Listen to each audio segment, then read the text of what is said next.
right, welcome to another, well, I was going to say Monday night basketball meeting, but we are Wednesday.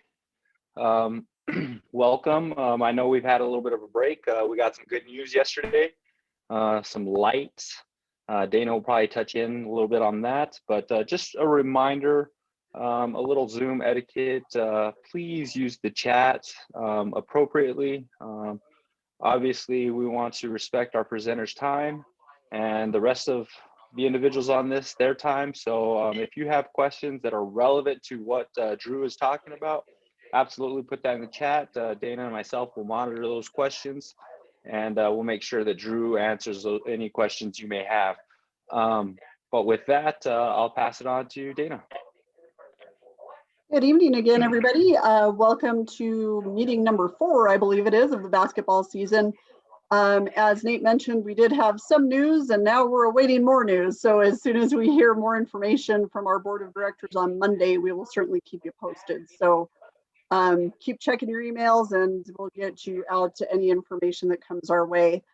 Tonight's presentation is going to be by Drew Hatley, who is a Clovis basketball official.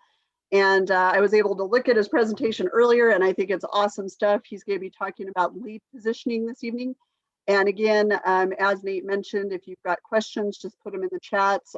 If you have questions that don't really relate to the presentation, please hold those until the end and we'll get to them at that time. But Drew is a longtime basketball official out of the Clovis area, and he's a great presenter. By trade, he's actually an educator, so that's always helpful when we're doing these lessons as well. So we're excited to have Drew tonight. And without further ado, I'll go ahead and turn it over to Drew Hatley.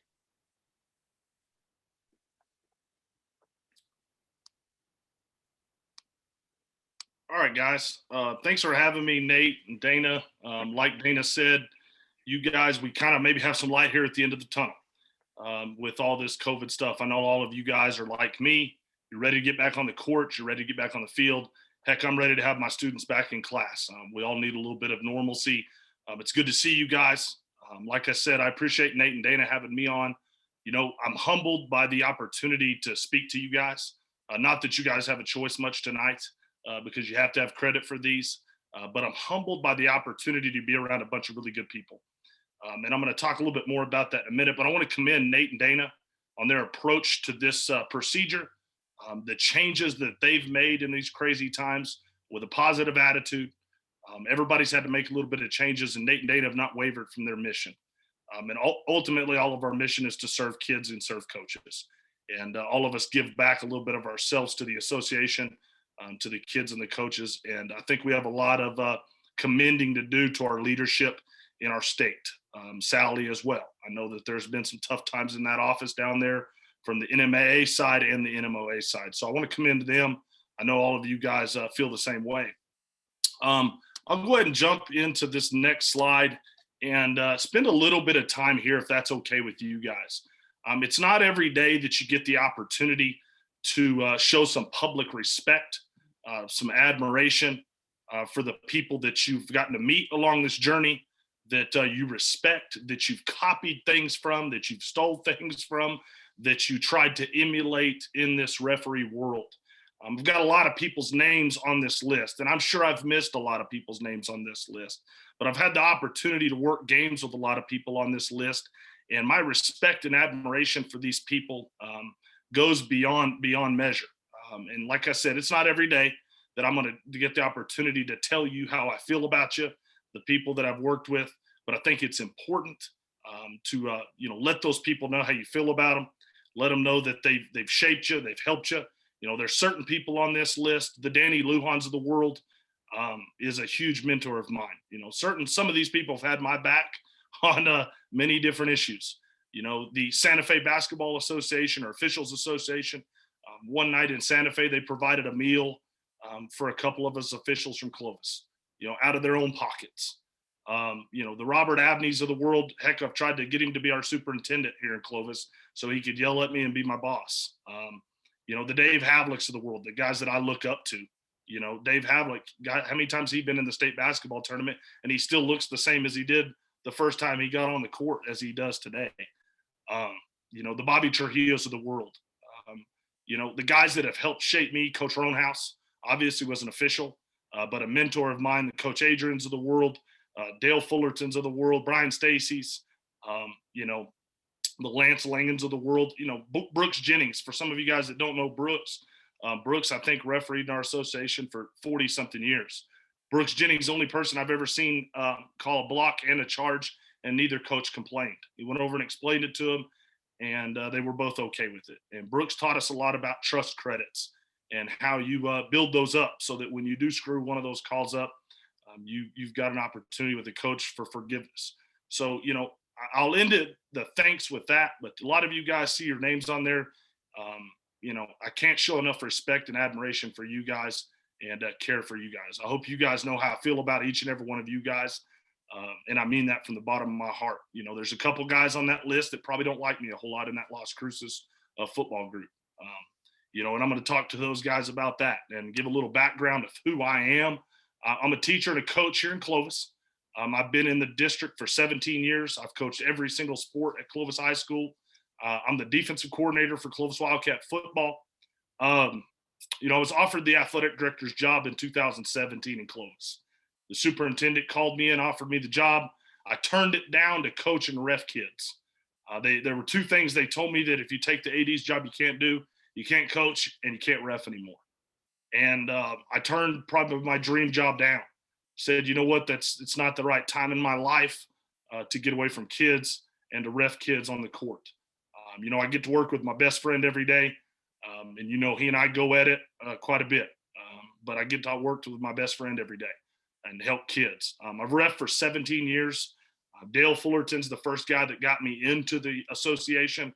Dale Fullerton bought me my first pair of shoes, the pants, the shirt, and said, you're going to start refereeing games. And I didn't know much else difference that I was going to start refereeing games. He was our athletic director here at the time.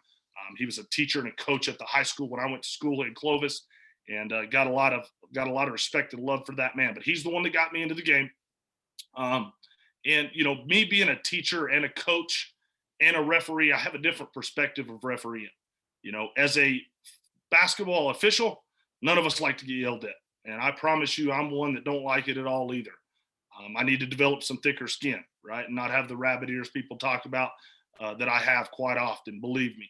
But the perspective of ref and of being a coach helps me understand a few things on the basketball court, that when the ball is thrown up or the ball's kicked off, sometimes these coaches, their lives are on the line. If you lose a football game in Clovis, New Mexico, there's for sale signs in your front yard. And I mean that. And so when I go referee a basketball game, it gives me a little bit different of a perspective that it's important to those kids. Every game is the biggest game in the world to all of those kids. And, I owe an apology to Tony Armijo and Luis Salcedo down in Las Cruces, because I guarantee you we're not easy to work for. But when you learn the perspective from the coaching side of it, it begins to help us sometimes as an official, because these guys, their jobs are on the line in some of these communities. So my philosophy a little bit on the basketball officiating is hustle. I think that fixes a lot of problems. That effort piece, there's a couple things in life you can control, and that's your attitude and your effort. And when you hustle, that gives you some trust credits with coaches, because you're going to need those trust credits that you continually put into a bank account one of these days with a coach. And because you're going to screw up a call. And if he knows you're hustling for him, if he knows that you take the game serious for his kids, I think that goes a long way. Call the obvious. Don't guess, right? The same things we've always heard.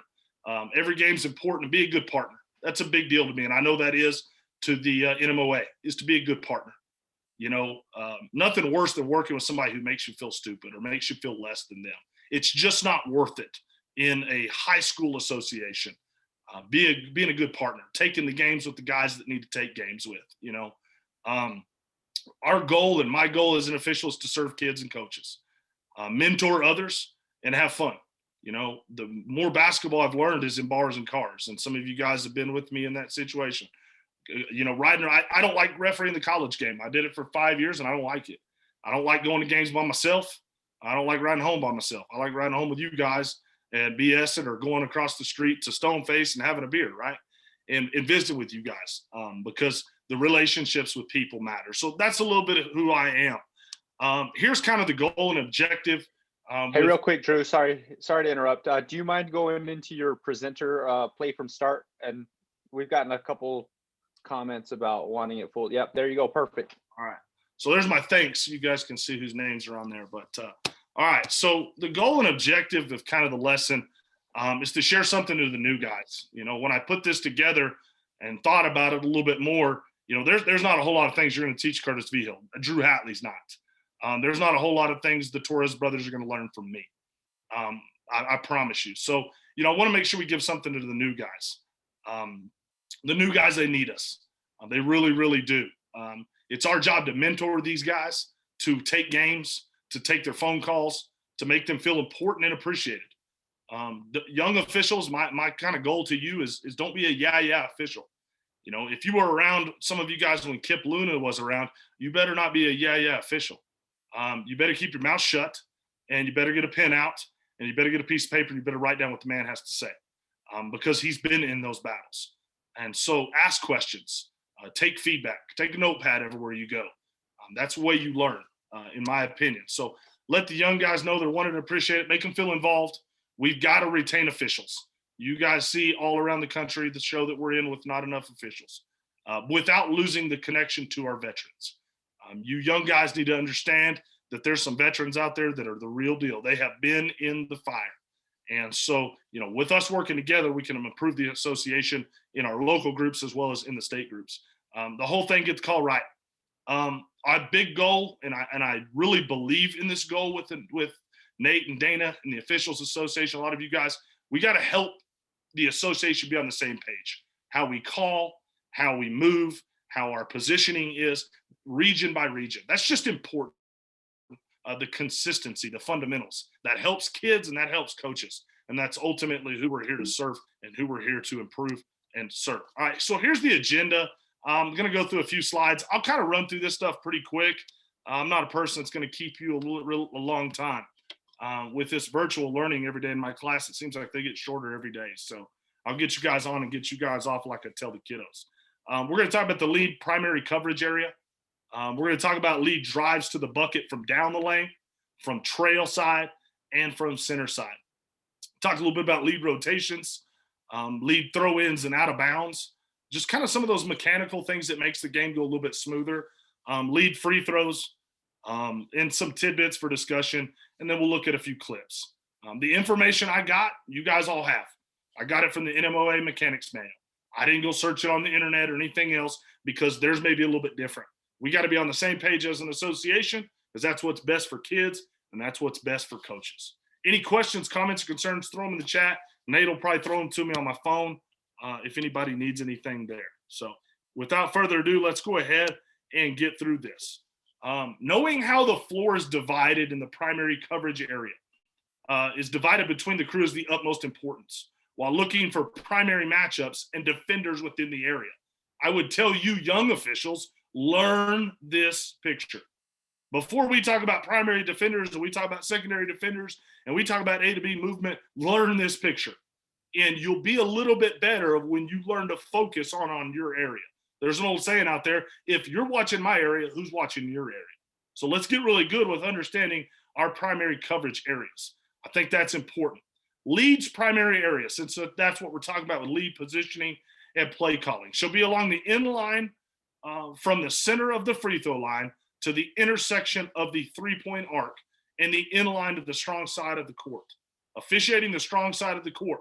What defines strong side of the court? You might throw that in the chat. So it just gives you an opportunity. Do I know what strong side of the court means? You know, there's two positions, in my opinion, in high school basketball where the lead official is. He's at home between that in lane or the free throw line extended and from the three-point line. That's what we call home. And that's usually where most officials start, is at the home position. And then we need to learn to work that baseline within home to close down position, the free throw line extended, okay? And those are the two places that we work as we mirror the ball. Game officials need to make every opportunity to obtain the best possible open look at plays in their primary coverage area. What does it mean, okay, to see between the plays? What does that mean to you? Move to improve. Got to be able to see the chest and the hands of the person that's going to do the foul, right? Officiate the defense. and be aware of the offense. The ball's location on the floor will with each official has primary coverage responsibility and which is secondary. All right, position yourself for the best possible coverage of your area to observe the maximum number of players. Body positioning, whether you're standing at lead with a little bit of an angle or square, also cues the crew as to what you're refereeing. If working your PCA, your primary coverage area, we should only have one whistle. And that's changed a little bit over the time with the NMOA. A lot of times we used to like double whistles. And now they want you to go away from that because now we're ball watching. Okay. If we're working our PC properly, we should only have one whistle on a foul or a violation occurring within our area of responsibility. If you're watching mine, who's watching yours? Okay. If you do go into somebody else's area, give them an opportunity and have a cadence whistle. I know that's a big deal that the NMOA talks about. Moving on. Leads and from the lead position drives to the bucket. And the notes all go with the picture. So here's what you got. Drives down the lane. The lead is responsible for the play all the way to the basket. The lead has got to own the lane. And a lot of times when I'm working at lead, I'm trying to find my defender, telling myself, hey, I've got 44, I've got 44, I've got 44. Own the lane. Own the lane. Don't allow the defense to get away with something, okay, that impedes the offense. The lead needs to be no nearer, okay, that the close down position to referee the legality of the secondary and help defender. That's who we're looking for. So looking at your diagram, as they're coming down the lane, you better be trying to pick up the secondary defender because trail could potentially be looking at the primary defender. We'll see some clips with that. The lead has primary responsibility for the block charge plays. T and C have a secondary call. So if T and C come in on a secondary block charge, we need to give them an opportunity for lead to take that play. Maybe have a cadence whistle. The lead has primary responsible for plays at the rim. And if you, for some reason, in the lane, we have a curl play, to or away you. If they curl away, stay away. Know what your partners can see and what they can't see. Don't get in a situation where we try to guess, okay? Any questions there, throw them in the chat. Lead drives to the bucket, okay? Originating from the trail towards the lead. So looking at the diagram, we look at lead's position. He's close to close down in the diagram. We can see lead's primary coverage area. And we can see where this drive originates from near the three-point line. Lead has responsibilities for plays in their primary. But they have responsibility from plays in their primary with a secondary defender if the ball originates outside their area. Okay, the trail has the primary defender as they go to the basket. They're looking for trips, different things like that, right? Now, as that play's coming at me, and let's say I'm working with Curtis, I'm going to make sure that I can officiate the secondary defender, but I may have to go to the primary defender if I know that Curtis can't see that, okay? Maybe something across the wrist when he's running right beside him, so you don't give Curtis an opportunity to not see that, right? He can't see, but I'm going to give him an opportunity to officiate that play. Lead will have primary coverage responsibility for the secondary and help defenders this AB movement. So as we're working right there at lead and we're looking at our primary, what number is the guy that we're looking at and we're officiating? So when he slides over, we should have a block charge call. That A to B movement, we've got it taken care of. Okay, lead has primary whistles on involving the secondary defenders. Otherwise, have a cadence whistle. Okay, and that takes a little bit of practice. It gets a little bit easier if we learn our PCA and we understand our primary and secondary defenders, who we're supposed to be officiating. We shouldn't have that many cadence whistles. Lead and drives to the bucket. Drives originating from the center position to the basket. When I first started officiating, I worked with a guy by the name of Newly Hester. If anybody knows Newly probably could have made a career in officiating. Newly used to get on to me all the time. You never crossed the rim. You did not cross the rim. Some of you guys are old enough to understand if I go back to the PCA and I'm working at lead, you didn't cross the rim for any call. You just didn't do that because then you were poaching in his area. And some of those guys would make you look dumb, right? So now when we talk about drives originating from the center position, the center is responsible for the primary defender leaving his areas on drives to the bucket. Lead will have primary coverage responsibility on secondary and help defenders, the AB movement. Look what I have right there in bold and underline. Lead has to have the courage and knowledge to blow his whistle on a play outside of the lane, crossing the lane on the C side when it's a secondary defender. You're going to have to go reach that play a little bit. But you're just not saying, I'm not calling outside of my area. I'm calling the secondary defender that is barely outside my area. Nobody else is officiating that player. Okay. Lead has a primary whistle on secondary defenders and cadence on primary defenders. All right. Any questions or comments there? Look at the diagram. Player 5 slides over. He's your secondary defender, as number 1's primary defender was beat. C's going to stay with that. Obviously, look for trips and trails, but you're officiating 5 sliding over. Okay. Rotations. One of Lead's primary tasks is to cue the crew for rotation. Ask yourself in your head, what is your purpose for rotations? Okay. Being at home and being at close down, it's a great diagram to look at the bottom of the screen of how Lead works from home position. I think he's a little wide right there. Okay, we never work wider than the 3-point line unless there's something going on down in this corner. But as Lead works to close down and prepares for a rotation because of the mirroring of the ball from lane A to lane B to lane C. Okay, Lead should continually mirror the ball back and forth, on and off the court. A lot of times you work off the court so that you can improve your vision. You won't get too close to that play. And as you work towards the free throw line extended, it should cue your crew that a rotation might occur. Okay, mirror the ball, Lead at all times. A lot of people talk about the lanes the ball's coming up. Is the ball coming up lane A, okay, which is on the strong side? Is it coming up B in the middle of the court, or is it coming up C? If the ball is coming up A, you should be even, almost level with the ball. Okay, as the ball works to B, get your tail to close down. As the ball rotates to C, you should think about a rotation. Okay, but what is your trigger for rotation? My trigger is going to be different than somebody else's trigger. It took me years to figure out when to rotate. I was just guessing. And then I wouldn't be over there. DeMond Thomas would be screaming at me, get over here. I never understood the purpose on rotation. Understand the purpose of rotation, okay, is to go help the center official. Because if he has a primary matchup in his lap that he's really got to officiate, okay, a competitive matchup, I've got to get over there and help him, because you got to understand kids are going to migrate to the ball, okay? So going through this real quick, if the ball is in A, strong side, you should be at home. If it's in B, you should be at close down, lane line extended.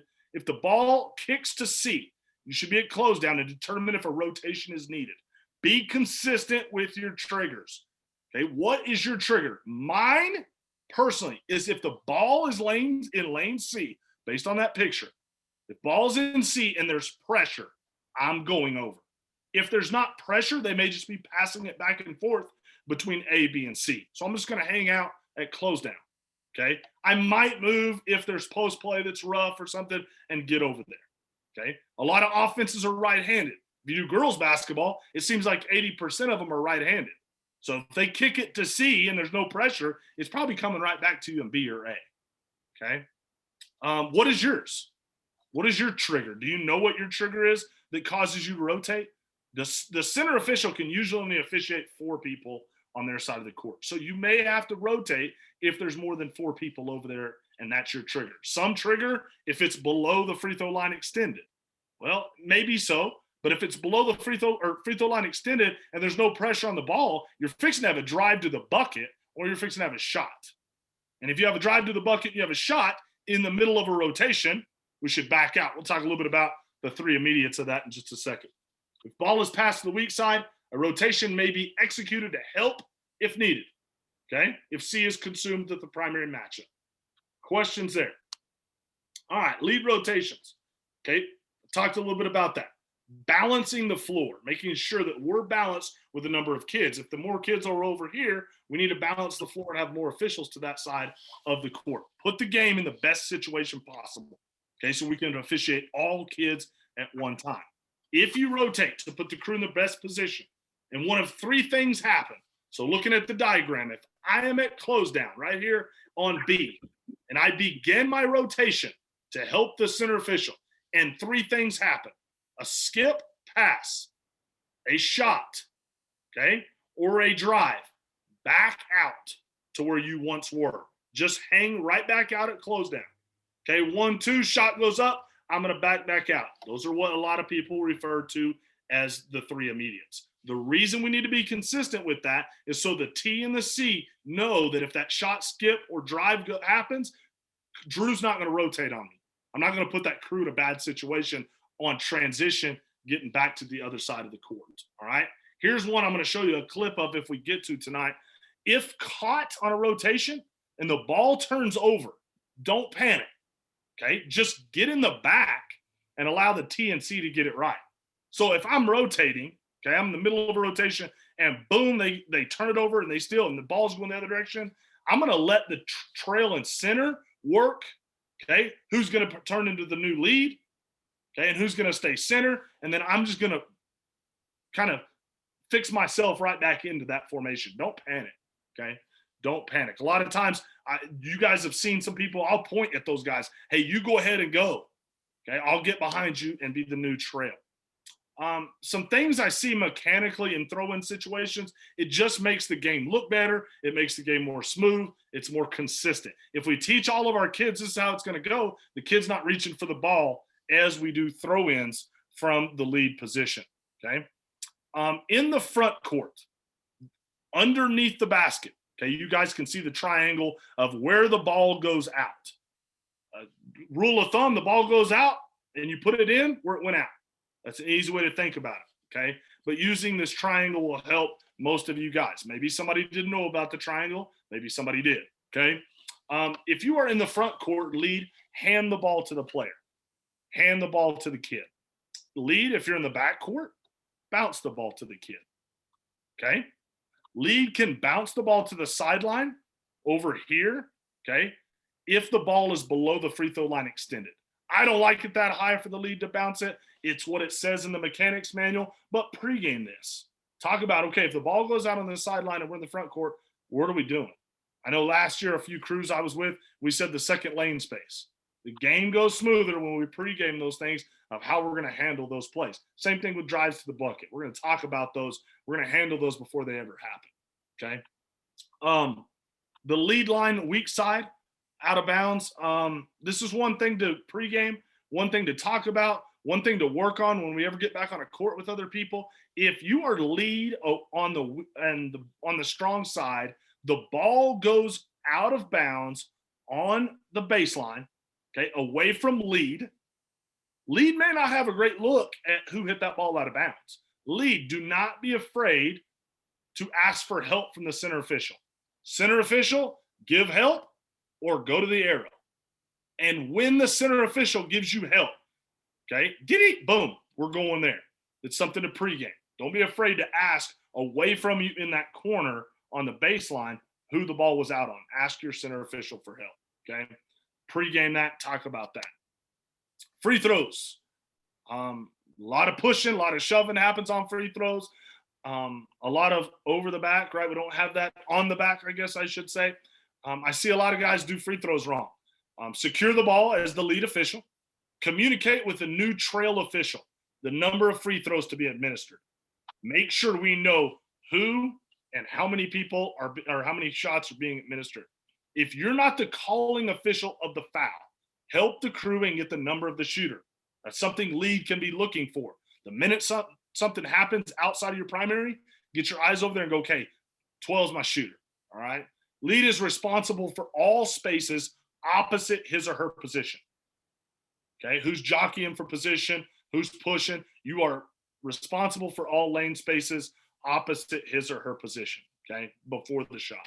Expedite the process on free throws. Used to Mark Anderson, if anybody remembers Mark, he was out of Hobbs, fantastic official, very vain. Those guys used to take me when I was 20 years old to Ruidoso to call in the Capitan tournament. If anybody ever remembers the Smokey the Bear, Mark Anderson used to get on to me all the time. Expedite the process on free throws. Tell them what they need to know and let's go. Okay, be direct, but don't waste time. One, get them the ball, let's play. What did we used to do? We show the hand all the way around. We got one shot, everybody. Expedite the process. We got one. Let's roll. Okay? Especially with older players. Those guys are ready to play basketball. They should know. Verbal and nonverbal instructions all the time. Communication at lead, verbal and nonverbal with your crew. Take a final look at the table as lead. Bounce the ball, okay? And if it's one, the first shot, stand right next to the player on the lane line extended. Okay, and I always turn to the table, and most of us do this. We turn to the table and make sure we got two, or we got one, or we got three. So we're all on the same page of how many shots we're fixing to shoot.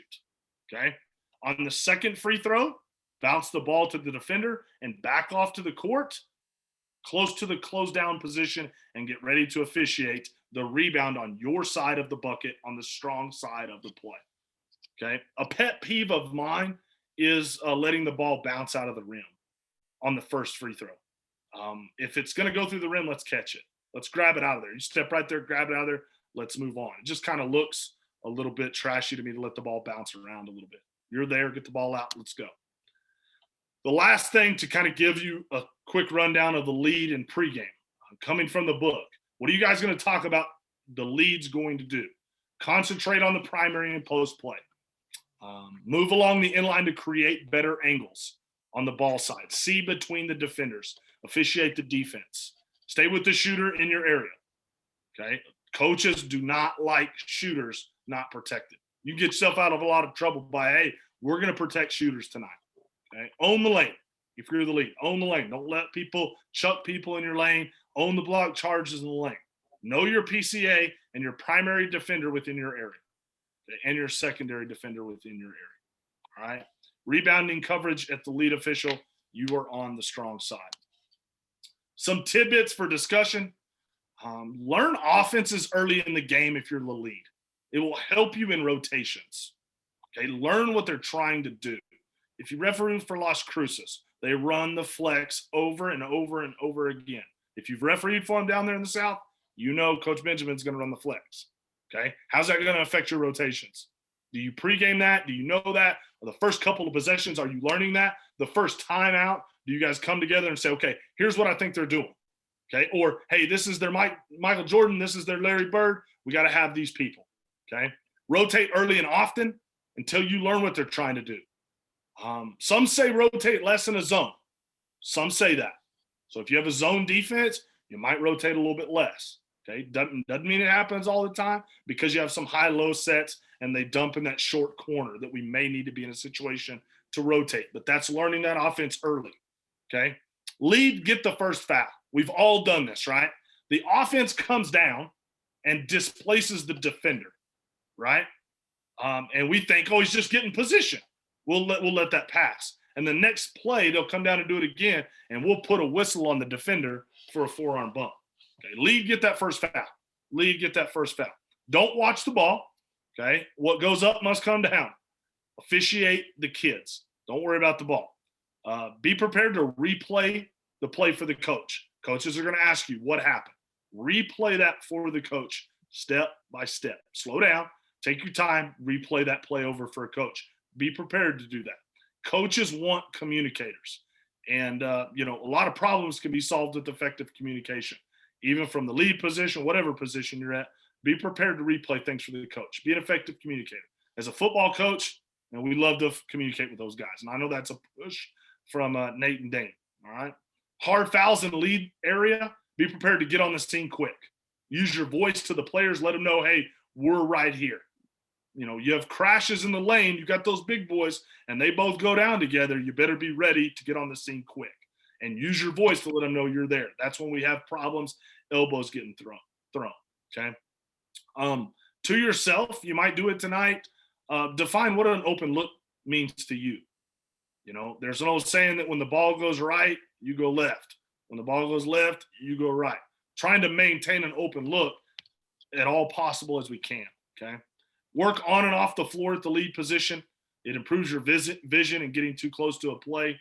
And like I said, as the lead official, and I think it's something that has changed over time, and it's more of an emphasis now than it ever was, is lead having the courage and knowledge to blow your whistle on a play outside, okay, of their primary, okay, when it's the secondary defender. You may have to go help in that situation. Okay, questions or comments, and then we'll jump into a little bit of film. If I show film with you on it, don't take it as any sign of disrespect. We're all here trying to get better. And believe me, there's some film out there on me that has shown that I can screw a definite up. I don't know it all. Believe me. Like I said, there's some guys on here that should be talking and not me. But if I show your film, just know it's a little bit out of respect. Nothing of disrespect. I think there's a game out there with me refereeing El Dorado in Cleveland where we screwed it up. So if you ever want to show that, I'm sure it's pretty easy to find. So feel free to provide feedback to me, guys. Here's my number, my email address. I'm here in Clovis. I'll let all of you guys know you come through. Want to grab dinner, want to grab a beer. Guys, I'm always here. I'm a Clovis guy. Don't come through here. Don't come refereeing without letting us know. And we'll try to do something for you as the Clovis basketball officials to make sure you guys feel welcome. You guys matter.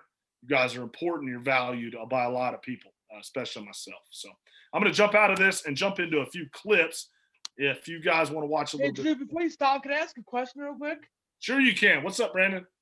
So I had a question about the I'm a two-person mechanic official right now. Heck yeah. So you're talking about the lead in the trail and the center position. So when there's not a center referee and the defender knocks the ball out of bounds, and I don't know who it's off of, who do I refer to? Is my question. If you don't know, you need to go to the possession arrow. Okay. You might ask your other partner or go to the possession arrow. All right, good question, Brandon. Thank you, buddy. Thank you. All right, so on this game, you guys can see, I get them all confused, but it's Carlos or Roberto, Sammy Herrera, Fabian, some really good officials, two of them from our side of the state. And I think you guys can see it. I'll let it queue up and make sure it loads. Some really good officials, Hobbs, Clovis. It's going to be a battle. So we got some good officials on here. Everybody can see this. Nate, you good? Yeah, you might even want to maximize if you can. Okay.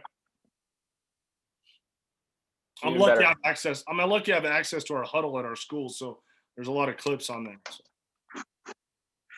So let's really focus on the lead official, okay? Because that's what we're looking at. If you look at Roberto, I think it is, okay? Roberto is mirroring the ball. He starts at home, okay? And as the ball works to lane A, B, and into C, he begins to get himself into close down, okay? He gets a seaside drive. There's no reason for any rotation, okay? Close down, get to that lane line extended, pick up the primary or secondary defender within your area, okay? He's got a block charge play. The best part about it is he owned the lane. He owned the lane. What Fabian should be doing as the center official is staying with the primary defender, okay? Clovis number 3, making sure he doesn't trip him, something else, okay? Roberto has a good look. Roberto has a good look. You may not like the call. You may like it. Roberto's got a good look. He's in the correct position to make the call. Okay, a coach can't say he was out of the position. He's looking at the correct defender. I like it. Okay, I like it. Mechanics are great. Check his mechanics out. I know I've stole some mechanics from that cat a time or two. All right, let me go to another clip. I'll give it a second to load up, guys, and then we'll kind of talk about it. Same game, Clovis Hobbs. If you haven't ever got the opportunity to come out and watch this game, come out and watch it. Hopefully you guys will come out and ref it one of these days. So here it is. I'll let it play a few times. You want to maximize it again? Sorry, Drew. No, you're good. Okay, seaside drive. Seaside drive. This is a tough play. I think this is a tough play.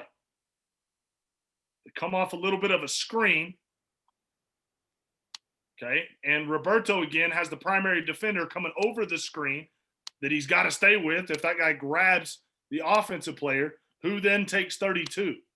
If it's Fabian at the lead official, that's great. I think that's the guy he probably ought to be picking up. Okay, because that is in his primary. That is a secondary defender within his primary. What I like about Fabian is he thinks he wants to rotate. Okay, they start to drive, just stop. Stop right where he's at. I don't think there's any reason to leave that closed down position. Okay, the person that needs to have a whistle on this play is Fabian. Okay, this is a secondary defender in Fabian's primary area.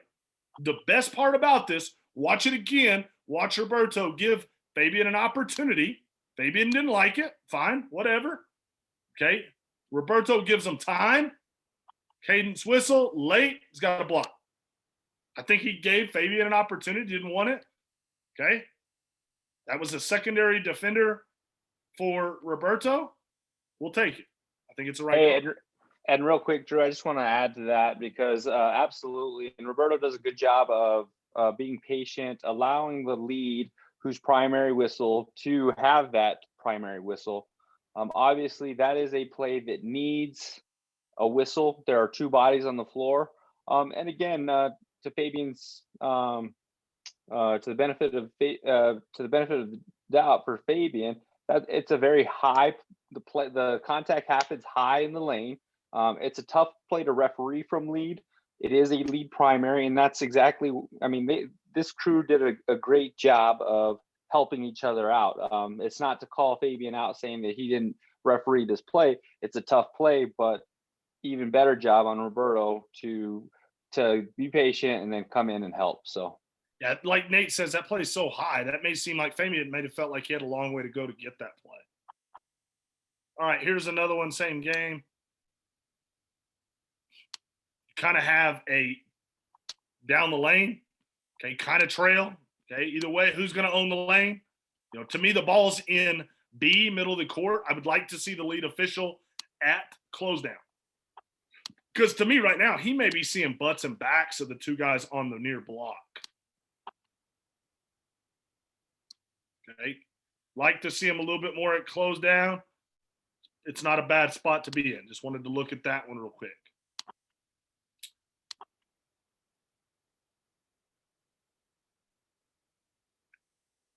Drew, Yes. this is Oliver. Oliver Torres. I just wanted to say it would be pretty wise to talk about it in pregame what needs to be called, so that way we don't step on each other's shoes or whatever and say, hey, if two people hit the floor, there's got to be a call made, because maybe they want to they're thinking to pass on it, but everybody has an understanding, hey, before the game and pregame, we said if two people go down, a call needs to be made. Yeah, you know, Coach, that's a great, you know, a lot of times if one guy's on the court, on the floor, you might have something to where you didn't go to and through him, something else like that. But if you have two bodies on the floor, I think you're right. I mean, it's a basketball game. They didn't get there on their own, you know, and then you kind of clean some of that stuff up. That's a good point. Appreciate that, Oliver.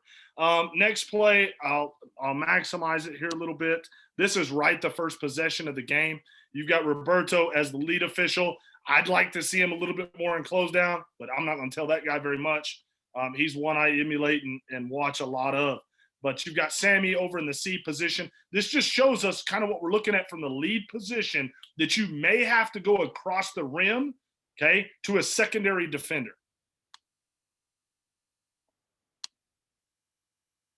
So who does Roberto, let me see that again. Sorry. Roberto, who's Roberto to be looking at, in your opinion, back on this play? Okay, Roberto's got 44. Roberto's got 44. Okay, Sammy's going to stay with the primary matchup. Sammy does a good job staying with the primary matchup and the primary defender. Roberto's looking for the secondary defender. They do a good job on that play.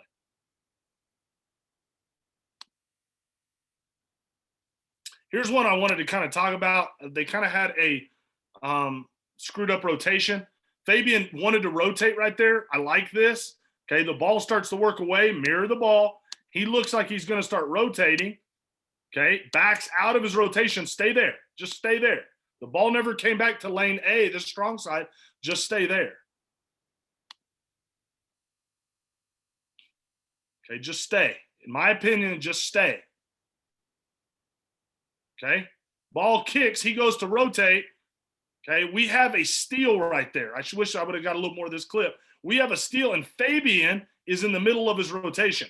In my personal opinion, Fabian ought to go back, and Roberto ought to become the new lead, and Sammy stay at trail. Don't continue that rotation because we're going to have a situation to where we don't balance the court very good. Anybody disagree with that? Okay, let me get up a few more clips in this download, Nate, on a primary and secondary defender. Okay, this is our man Sean, right? The second on Montoya. It's the 15th foul against the Bulldogs as they're on top by 11. Midway through the third quarter. Seiss. That's how it's done right there. Midway through the third quarter. Seiss. That's how it's done right there. Seiss. Primary defender Midway is through Deuce, the kid from Cruces, 21. Midway through the third. That is Curtis as the center Midway official, through the third quarter. primary defender. Seiss. Who is the trail or Midway through lead, the third. excuse me. The lead's on the strong side, so the lead's down here. Okay. He's looking for a secondary defender. Watch this. Midway Perfect. through the third quarter. Seiss. And Everybody thinks the big kid did the fouling. Or he thinks, why'd you call that on me? No, that was Jared's story. You're talking about a guy that can work. A guy coming up. Some of us older guys better be paying attention. Jared's going to take our job. Let's look at it one more time. going to be a shooting foul. I think so. As Seiss is It's a great job by against the Jared. Bulldogs. It's the having a 15th whistle on foul it. against the Bulldogs as they're on top by 11. Midway through the third quarter. Seiss. And is that going to be a shooting foul? I think so. Pretty good stuff. Those guys are the real deal. Those guys are the real deal. If I was a young guy, I'd be following those guys. Heck, I follow them now. Patterson. Broncos need a bucket badly. Now we have a strong side play. Patterson. Broncos need a We have a strong side play. Okay.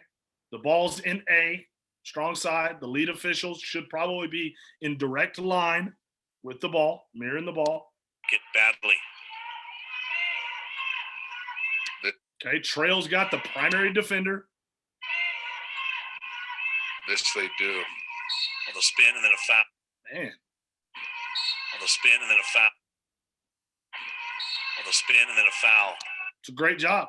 It's a great job. They do. On the spin and then Who's the lead officials? Primary, secondary yes, defender. They do. On the spin and then a foul. Hey, Pretty good yep, on this play, great again, another great job by the crew. The primary defender creates illegal contact. The trail has that all the way to the basket. The lead, without a doubt, and we watched this clip, and yes, the lead looks like he's looking at that primary defender, but the only suggestion I would give to the lead official on this is once that whistle blows, stay with the contact. I think the lead kind of heard the whistle and took his eyes off that play. Continue that play. You want to know why players got to the floor. So even though you hear that whistle, stay with that play. And but other than that, Tommy does a great job of reffing that secondary defender. I want to show you guys one more clip of a blarge that directly goes against the teachings that we just had. Okay, it's a college game. And the difference between a college official and a high school official, and Nate and I talked about it this afternoon, is they're better at the fundamentals. They're not anything flashy. They're just better at the consistent fundamentals of how to handle specific plays. These guys screwed this up. Check it out. Okay, so what do you have? You have the ball in front of the center. Center's doing a pretty good job. You can see the chest and the hands of the primary defender. We got a mess here. Seaside, kind of lane side drive, right? The center's got the primary defender on the way to the bucket. So who's ever in center, he's got primary defender. The lead official is in close down. He's in great position. He's already picked up whatever number that is in the lane. Lead's got to own the lane. Watch what you got.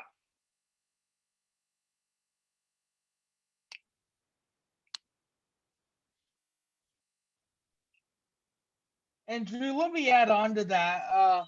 Whenever I was in the situation for a block charge, what I did is I had my hand up in the air, looked at my partner, and then I made the call after that. And I think that's something as mechanically, the lead official doesn't stop the clock, right? The center official doesn't have a preliminary, or they both show a preliminary right away instead of holding a whistle.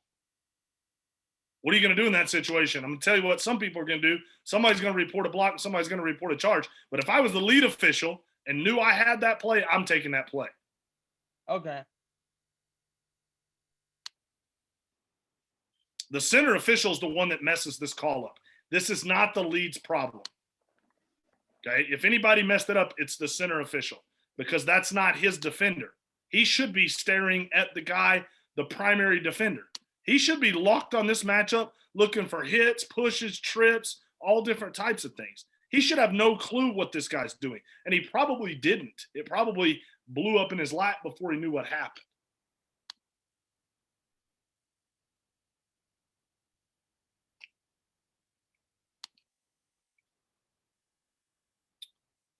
All right, guys. As far as I'm concerned, I'm done. And I appreciate you guys. I can't thank Nate and Dana enough. I know you guys had to be here, but I appreciate you guys listening to me. I'm humbled by that. Guys, I go back to that, admiration I have for each and every one of you guys, and I mean that. I mean that. It's not every day you get to tell a bunch of men and women how you feel about them, and that you care about them, that you're there for them. If you guys come to Clovis, please don't hesitate to reach out to us or anybody else in our small group. Our group gets smaller by the year. We don't know it all, but we like to talk ball. We like to hang out with you guys. So, let us buy you a dinner if you come call a game. Let us buy you a beer if that's what you do. But my admiration and respect for you guys is out the roof. So, any questions, comments, concerns? There's my number. If not, you guys have a good one. Hey, and at any point, I know that there are a couple newer officials. I thought that Drew did a pretty good job of kind of meeting in the middle between you and veteran. If you are ever confused, you can always reach out to Coach Hatley or myself or anybody within your region, and we can kind of simplify it even more if you need us to. So don't ever feel like you're bothering us if you have questions about positioning or anything related to basketball officiating. So. And Drew, I just wanted to say thank you for your presentation. It was outstanding. And personally, I just want to say thank you for your focus on that, the family and the mutual respect of the family. Nate and I are huge on that. And I really do appreciate that being a part of your presentation as well. So I think sometimes that's just as important as the X's and O's of it. And it's something that Nate and I stand by 110%. So we do appreciate your incorporation of that into your presentation. If you all think of anything, Nate and I, as you know, we're recording all of these. We'll send the recording probably next week, Nate? Yeah. So the recording will go out next week with the attendance report. So if there's something you want to go back to, feel free to look at the recording. And then if you come up with other questions, you can shoot them over to Drew or to Nate and I, and we'll get them to him if you don't have his email address handy. I know you have ours. So again, Drew, thank you. If anybody wants to stick around for anything that has nothing to do with this presentation, we're happy to hang on for a few minutes. Nate and I have another meeting starting at 7:30, but we can hang on for a few should you have any other questions. You can unmute and ask. We'll stay on, and if nobody joins us, we'll log out. But everybody, thank you so much for being on tonight. And again, Drew, great job. We appreciate everything y'all do and your continued service and patience in this very, very strange year. So real thanks to everybody. Real quick, Dana, and for those of you that kind of logged on towards the end, I did play a video at the beginning. And, with everything that Dana and I kind of run the NMOA on, we kind of came up with these 10 rules of officiating. And I'll play the video again for those of you that missed it or didn't get to see it. But ultimately, Dana and I take the NMOA family seriously, and we believe by these 10 rules, and this is kind of what we go into work thinking about daily. So I'm gonna go ahead and share this one more time, and you guys can stay on or log off, but I'll go ahead and play. It's 2 minutes long.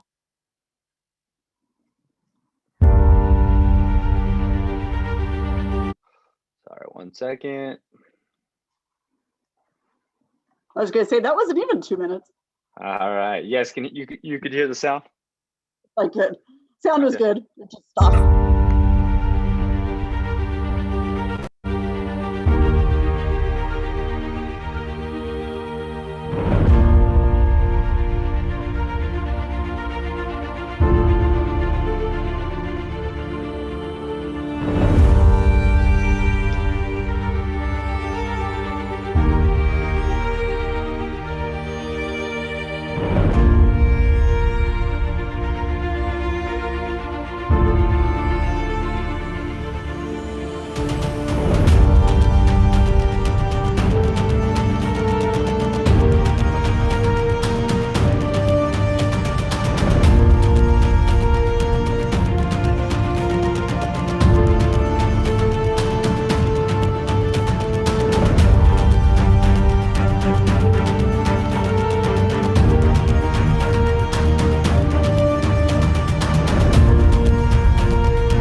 All right, we'll open it up for some questions. Hey, Nate, I just had a quick one real quick. Sure, Brendan. So I understand we got the sort of the okay to play ball in February. Do you know any details other than what we heard yesterday? No, We do not. the only details we have is that the board had a meeting today and they're rescheduling, or they're not rescheduling, they're reconvening on Monday morning to make some final decisions. So we're kind of in a holding pattern. So the email I sent yesterday is to be continued. So no Okay, new news, but keep checking your emails. So what did the governor have to say about this, if I may ask? Don't really know. Don't know. She just gave us the okay, I guess. So, she said schools could open on February 8th. And Okay. yeah, and now they have to come up, the districts have to basically make sure that there's not a spike in COVID cases in order to start convening on February 22nd. Hey, Brandon, my only advice is shine your shoes and be ready when you get that call, Yes, buddy. sir. I'm ready to go. I'm ready to go. Even with the varsity, JV, college, whatever, man. I'm ready to go. All right, I got it. Final four, Nate. Final four. I got it. Hey, You're on Nate. I'll catch you later. All right, Nate, Brandon, I have haven't a good one. refereed in such a long time. I don't have no shoe polish. LCO, lend I'm me sure some? you do. No, you always have the shiniest shoes. I got that, Nate. That's true. Pete's up there. My Asics don't take shoe polish. You know. Any other questions? Coach Hat, you still on? Yeah, I'm here. Oh, hey, I just want to thank you as well. It was a great presentation, and like if you're a new official, I'm telling you, give Coach Hat an email, shoot him an email, give him a call. He'll respond, or you can send that to me, or like I said, any of the leadership in your area. They'd be more than willing to help you. Even some of our newer officials, you know, call Pete. Pete's willing to help anybody up in Albuquerque. Hey, Nate. Yeah, Sammy, what's up? That TikTok was on point, brother. Hey, it's the boss. She's the star. Hey, I liked it. Good job, Drew. Hey, thank you guys for all you do. I know this is a busy time. It's crazy. You guys are doing scheduling and doing whatever. I appreciate what you, Dana, Sally, everybody doing. I really, really appreciate it. It's hard work, but you guys are going to get through this, and I really respect what you guys do. We appreciate that. And I think, for Nate and I, what's kept us going is the ability to have these webinars. I mean, I think since March, between Nate and I, we've probably been on about 400, and I'm not even exaggerating.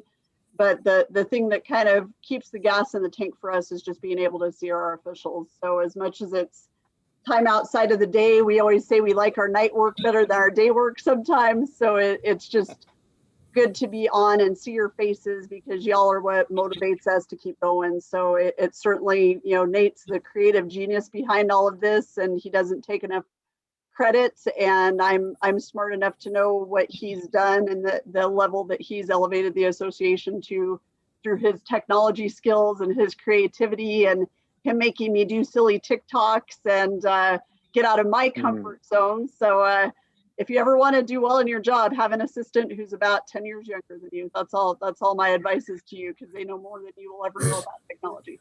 And I thank you guys for all you do. I really, really do. It's not easy, but doing TikTok is something to break away to make things a little bit lighter, but you guys are awesome. I appreciate you. That's our motto right now. Keep it light. Keep it light. Yep. And with that, for the 117 that are still on, I want you all to understand that your assigners in the next few months are going to have a lot on their plate, and they're going to work their tails off, and be absolutely patient with them. Be as cooperative as possible. We're going to have multiple sports. The overlap shouldn't affect us too much, but it's going to affect us somewhat. And just be understanding that the assigners really are. Our 6 assigners do a phenomenal job, and you have to really we give them the credit, because they do all the grunt work. So they get way more angry phone calls than we do. That's the truth. Any other questions or comments for the good of the order, ladies and gentlemen? I have a quick question. Yeah, So I know that because of everything with COVID and everything's getting crammed, our game load, I should say, how much do you think it's going to reckon compared to the other season? I know that there's a reduction in all schedules. However, because everything is so condensed, I would think that everybody's going to still be working 5 nights a week. So it may not be for as many weeks, but it'll probably be the same as far as you'll be busy. I don't think anybody who officiates is going to have a whole lot of free time if we get the green light to start playing basketball. Perfect. Thank you. You bet.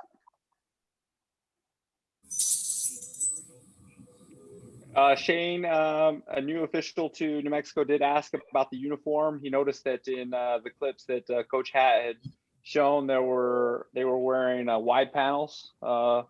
So both uniforms are acceptable. You can use the paneled shirt, or as long as the crew is wearing the same thing. I will tell you really that there are depending on the region, different regions wear different shirts. So you're out in the Southwest and in the Ruidoso area. Leonard, I think you're on. You guys wear the panels, I believe, right?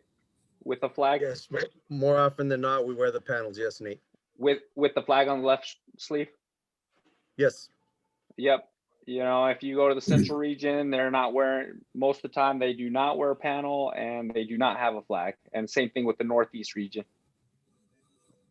Okay, I'll buy 2 with the flag and the panel. Yep. And exactly, you can have 1 with the panel, 1 without, or whatever. I've got 2 or 3 without, so I'll buy 2 with. Yeah, perfect. And then the jacket is a all black jacket with the NMOA logo. And so as we get closer, we'll send some uniform stuff out to some of the newer officials as well, and group leaders that are still on. communicate that with your newer officials as well. I know that it's a little different and you're not having future vet meetings like you normally do. So we'll have to do a better job of communicating that somehow. We'll communicate that at our local, if we have a local meeting, Nate. Perfect. Thanks, Leonard. Patrick Laughlin, you have your hand up if you want to unmute. Yes, hi.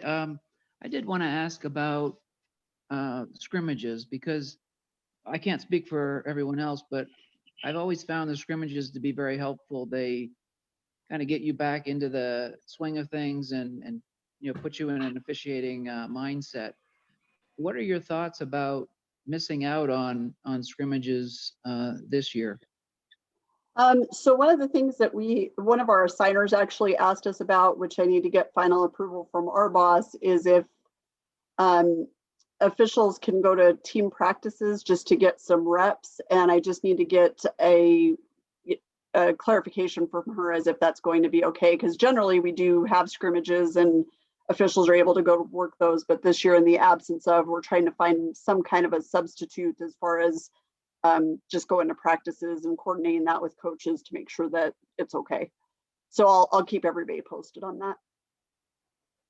Yep. There's a question. I'm a new official, second year coach with the condensed schedule. I don't know. I really don't have a complete understanding, and I don't think Dana or I have a complete understanding of what the schedule really looks like until we see it in the arbiter, honestly. But it's really just going to be something that I think you'll have to make a decision on based off of what your time availability is, coaching and officiating. But the only thing I can say is, as a coach, you won't be playing every night. So on your off nights, you could probably officiate. So there will be some opportunities there. So that would be my only thought. Without seeing a schedule at this point, you should still have some time for some games. You're just going to be really busy all the time.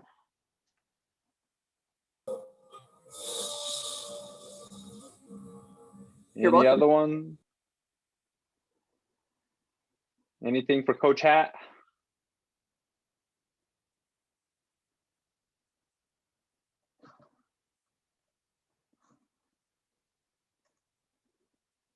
Man, it's a quiet group. Anything for the assigners? Anything?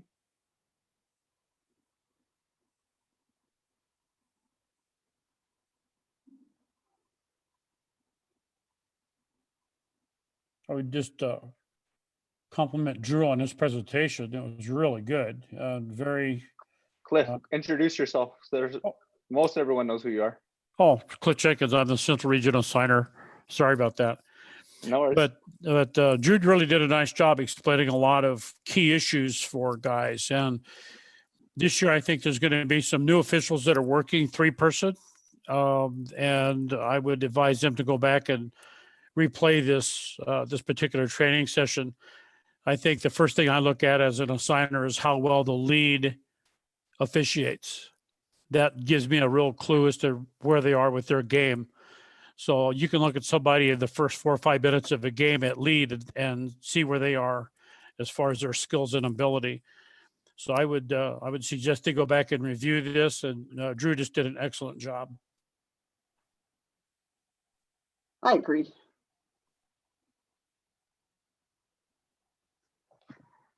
Anything else to our remaining 86 participants, or are you guys all just looking at each other and missing each other right now? Because I know that's what I'm doing. So,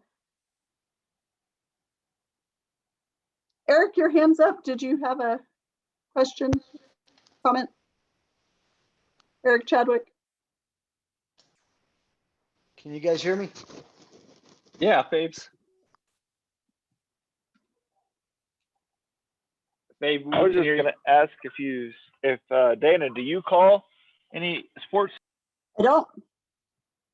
So I actually have spent my entire career working at the New Mexico Officials and New Mexico Activities Association, and all 24 almost years have been with the officials. So started as commissioner in 2004 and have just worked as an advocate for officials across the state and more recently kind of across the country. So it's been a it's been a wild ride. Started right out of college, fell in love with it, and every time I've wanted to run out screaming, it's been the officials who have kept me going, because I love what I do, and I love advocating for officials.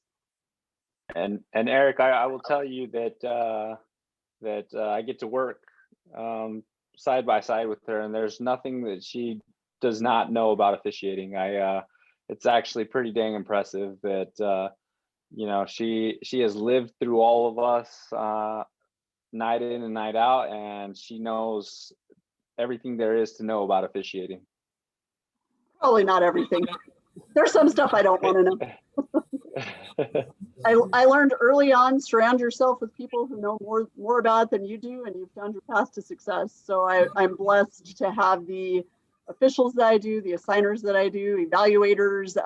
It's just been I have a great team, and I say this to my counterparts across the country all the time. I have the best officials in the country, and no one argues with me. So probably because most commissioners turn over after about 2 years. So I just get to win because I have longevity. So they stopped fighting with me years ago. Yeah. Dana, I've Nate, been impressed. I've been impressed by the team. So I just wanted y'all to know I've been just totally impressed by what y'all do. Thank you so much, The Eric. teachings and everything. We appreciate that. We're Nate and I have fun. Even on the hard days, we find some way to have fun. You guys are really lucky. I'm coming out of California, having worked San Diego section, LA section, Southern section, and we've never had what you guys have here, the communication, the camaraderie, and everything else. We're split up into 12, 13, 14, 15 different groups within each one of those, and everybody's out for themselves. And it's nice to see a group that has good leadership and everybody seems to get along. Thank you, Shane. Hey, Nate, can you guys hear me? Yeah, we can, Papes. Hey, sorry, I got on a little late. I was getting my COVID shot this afternoon. So, but anyway, I want to thank Drew for the outstanding job that he did. I got to catch the last 30 minutes of the meeting. But anyway, my name's Fabian Lopez. I'm the East Regional Assigner.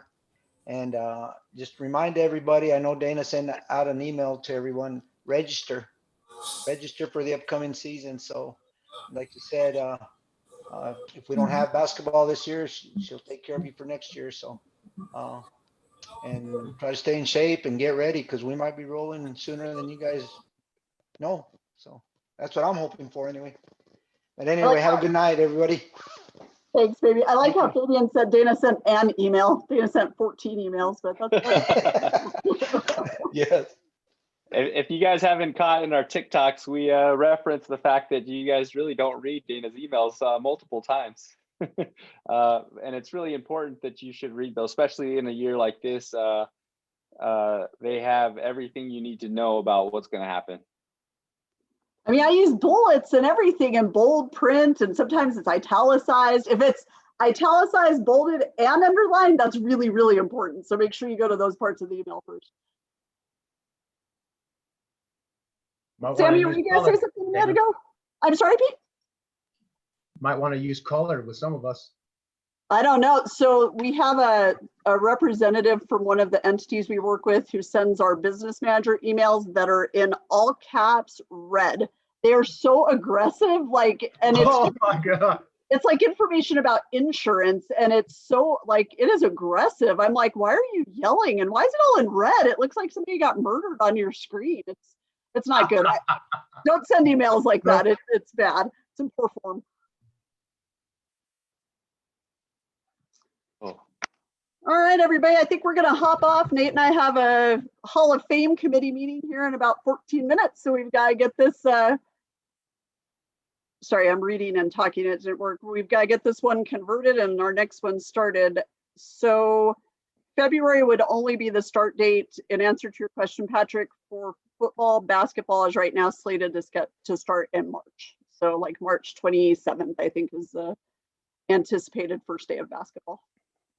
That's as of 7/16 on Thursday night. Anything's possible at this point. All right, y'all. Good night. We'll see you next week, 2 weeks. I don't know. Whenever your next meeting is, we'll see you then. Everybody have a good one. Stay safe, stay healthy, and we miss you all. Absolutely. Good night. Bye.